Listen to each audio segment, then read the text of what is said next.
तुम्ही जर बांधकाम कामगार योजनेसाठी ऑनलाईन फॉर्म भरला असेल आणि तुमच्याकडे कार्ड असेल, बांधकाम कामगार योजनेचं कार्ड असेल, त्याला रजिस्ट्रेशन नंबर म्हणतात. तर तो नंबर जर तुमच्याकडे असेल, तर तुम्हाला घरी बसल्या अपॉइंटमेंट सुरू झालेली आहे. 30 भांड्यांचा संच जो तुम्हाला भेटेल, घरगुती वापरण्यासाठी महिलांना ज्या भांड्यांचा संच भेटतो, त्याच्यासाठी तुम्ही घरी बसल्या तुमच्या मोबाईलमधून अपॉइंटमेंट बुक करू शकता. आजच्या व्हिडिओमध्ये मी तुम्हाला कंप्लीट प्रोसेस शिकवणार आहे, की तुम्ही घरी बसल्या त्याच्यासाठी ऑनलाईन अर्ज कसा करू शकता, ऑनलाईन अपॉइंटमेंट कशी बुक करू शकता. ठीक आहे. या प्रकारे तुम्हाला महाराष्ट्र इमारत व इतर बांधकाम कामगार कल्याणकारी मंडळाकडून गृहउपयोगी संच जे 30 भांड्यांचा संच आहे. एकूण 17 प्रकारची भांडे आहे आणि त्याच्यामध्ये पूर्ण 30 नग म्हणजे 30 प्रकारची भांडे तुम्हाला भेटणार आहे महिलांना.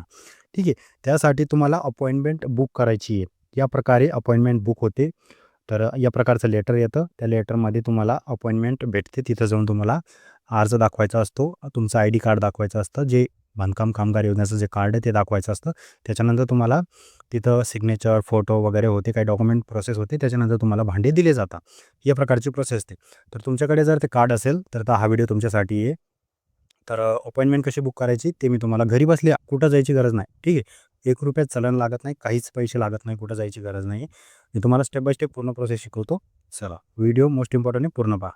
आता तुमच्या मोबाईलमध्ये कुठलाही एक ब्राउझर खोला. त्याच्यामध्ये Googleमध्ये सर्च करा बांधकाम कामगार. सर्च केल्यानंतर सगळ्यात वरती एक BOCW या प्रकारची एक वेबसाईट येईल. तिच्यावरती तुम्हाला इथं पाहायला मिळेल. ठीक आहे. खाली तुम्हाला एक ऑप्शन पाहायला मिळेल, गृहोपयोगी वस्तू संच असा एक ऑप्शन पाहायला मिळेल. त्याच्यावरती क्लिक करून द्यायचं आहे. या प्रकारे तुम्हाला पाहायला मिळेल. तर सर्च केल्यानंतर तुम्हाला इथं खाली एक ऑप्शन पाहायला मिळेल, बघू शकता तुम्ही. इथं तुम्हाला एक गृहोपयोगी संच असा एक ऑप्शन पाहायला मिळेल. याच्यावरती तुम्हाला क्लिक करून द्यायचं आहे. इथं क्लिक केल्यानंतर तुमच्यासमोर परत असा इंटरफेस येईल. वेबसाईट ओपन होत आहे. ठीक आहे. या प्रकारे तुमच्यासमोर HIKIT.MAHA.BOCW.IN अपॉइंटमेंट असा एक ऑप्शन पाहायला मिळेल. तर यापूर्वी जर तुम्ही अपॉइंटमेंट बुक केली असेल, ठीक आहे, तुम्हाला इथं ऑप्शन पाहायला मिळेल. यापूर्वी तर तुम्ही काही अपॉइंटमेंट बुक केली असेल, तर त्याची प्रिंट काढण्यासाठी तुम्हाला या बटनावरती क्लिक करावं लागेल. ठीक आहे. पण तुम्ही कुठली अपॉइंटमेंट बुक केलेली नाही आहे, तर मग तुम्हाला खाली काय करायचं आहे, इथं तुमचा जो आय डी कार्ड तुम्हाला जे भेटलेला आहे, बांधकाम कामगार योजनेचा जो नोंदणी क्रमांक असतो, तो नोंदणी क्रमांक तुम्हाला इथं टाकायचा आहे. ठीक आहे. आणि सेंड OTP या बटनावरती तुम्हाला क्लिक करून द्यायचं आहे. जसं माझ्या केसमध्ये मी इथं जो बांधकाम कामगार योजनेचा जो नोंदणी क्रमांक आहे, तो इथं टाकतो आणि सेंड OTPवर क्लिक करतो. तर माझ्या केसमध्ये काय आहे, मी OTP पाठवलेला आहे आणि OTP आला आहे. त्याच्यानंतर व्हेरिफाय OTP असा एक ऑप्शन पाहायला मिळेल आणि खाली तुमचं सेकंड चालतील. जर तुमच्या मोबाईल नंबरवर OTP येत नसेल किंवा रजिस्ट्रेशन नंबर आहे त्याच्याशी जो मोबाईल नंबर लिंक आहे, त्याच्यावर OTP येत नसेल, तर 2-3 वेळा पुन्हा OTP पाठवा. हे थोडा सर्व्हर डाऊन असल्यामुळे OTP यायला प्रॉब्लेम होतो, पण नंतर येऊन जातो. ठीक आहे. तर OTP आल्यानंतर व्हेरिफाय OTP या बटनावरती क्लिक करायचं. आता माझ्या केसमध्ये OTP आलेली आहे. मी व्हेरिफाय OTP या बटनावरती क्लिक करतो. आता इथं तुम्ही पाहू शकता माझी सगळी डिटेल आलेली आहे. आता सिक्युरिटी रिझनसाठी ती मी तुम्हाला दाखवत नाही आहे, ब्लर केलेलं आहे. पण तुमची माहिती पूर्ण तुम्हाला दिसेल. जसं तुम्ही OTP व्हेरिफाय करणार, त्याच्यानंतर तुमचं नाव, तुमचा पत्ता, तुमचा मोबाईल नंबर, जन्मतारीख वगैरे सगळं दिसेल. ज्या महिलेच्या नावाने तुम्ही अपॉइंटमेंट घेतली किंवा पुरुषाच्या नावाने घेतली. ठीक आहे. तर खाली तुम्हाला एक ऑप्शन पाहायला मिळेल, अपॉइंटमेंट प्रिंट करा असा एक ऑप्शन पाहायला मिळेल. ठीक आहे. अपॉइंटमेंट प्रिंट करा या बटनावरती तुम्हाला इथं इथं क्लिक करायचं आहे. ठीक आहे. इथं तुम्हाला एक ऑप्शन पाहायला मिळेल खाली, अपॉइंटमेंटची जी डेट आहे, ठीक आहे. अपॉइंटमेंटची जी डेट आहे ते इथं तुम्हाला क्लिक करून तिथे तुम्हाला एक कॅलेंडर ओपन होईल. या प्रकारे तुमचं कॅलेंडर ओपन होऊन जाईल. हे जे लाल अक्षरमध्ये दिसत आहे ते छुट्टे आहे, त्यांच्यावरती क्लिक करू नका. त्याच्यानंतर तुम्ही इथं पाहू शकता 16, 17, 18 आणि 20 अशी एक तारीख दिसते. त्याच्यावरती क्लिक करू शकता. ते तुमची अपॉइंटमेंट त्यानुसार अपॉइंटमेंट बुक होऊन जाईल.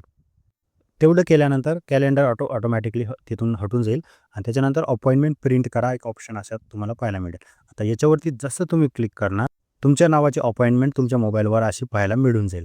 ज्याच्यामध्ये तुम्हाला तुमचं नाव दिसेल, तुमचा नोंदणी क्रमांक दिसेल, कामगाराचे नाव दिसेल, तुम्ही कोणत्या संचासाठी म्हणजे सेफ्टी किट किंवा ती जी पेटी भेटते, फिल्टर वगैरे भेटतं त्याच्यामध्ये, ती एक त्याच्यासाठी किंवा 17 प्रकारची एकूण नग 30 असे 30 भांड्यांसाठी अपॉइंटमेंट घेतली का, असे गृहोपयोगी संच भांड्यांसाठी असे 3 प्रकारची अपॉइंटमेंट आपण घेऊ शकतो. तर तुम्ही जी पण अपॉइंटमेंट बुक करणार त्याचं तुम्हाला इथं पाहायला मिळेल आणि खाली तुम्हाला काय तारखेला कुठल्या केंद्रावरती यायचं जे तुमचं जवळचं केंद्र असेल ते तुम्ही निवडलं असेल अपॉइंटमेंट बुक करताना. ठीक आहे. जेव्हा तुम्ही कॅलेंडरमध्ये डेट निवडता तेव्हा तुम्हाला एक सेंटर पण विचारलं जातं. ठीक आहे. ते सेंटर पण निवडायचं आहे. आणि त्याच्यानंतर तुम्हाला ही अपॉइंटमेंटची प्रिंट काढायची, काही डॉक्युमेंटची प्रिंट काढायची आहे. जसे आधार कार्ड झालं, तुमचं ते आय-डी कार्ड झालं, बांधकाम कामगार योजनेचं जे आय-डी कार्ड आहे ते झालं. त्यांचे प्रिंट काढून घेऊन जायचे. 3 प्रिंट काढायचे आणि सोबत घेऊन जायचे. आणि ज्या नावाने जी लाभार्थी महिला आहे किंवा पुरुष आहे, त्यांना सोबत घेऊन जायचं आहे आणि तिथं जाऊन तुमचं व्हेरिफिकेशन होईल. तुमचं आय-डी कार्ड चेक होईल, डॉक्युमेंट घेतले जातील आणि नंतर तुम्हाला भांडे देण्याची जी प्रोसेस आहे ती पुढची ते करतील. ठीक आहे. तर या प्रकारे तुम्ही घरी बसल्या अपॉइंटमेंट बुक करू शकता.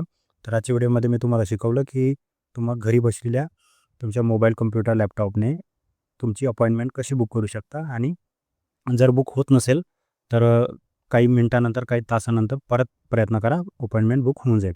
कारण की वेबसाईटवर जास्त लोड येतो, वेबसाईटवर जास्त लोकं येऊन जातात म्हणून सर्व्हर डाऊन होऊन जातो आणि त्याच्यामुळे वेबसाईट ओपन होत नाही. तर काळजी करू नका, होऊन जाईल.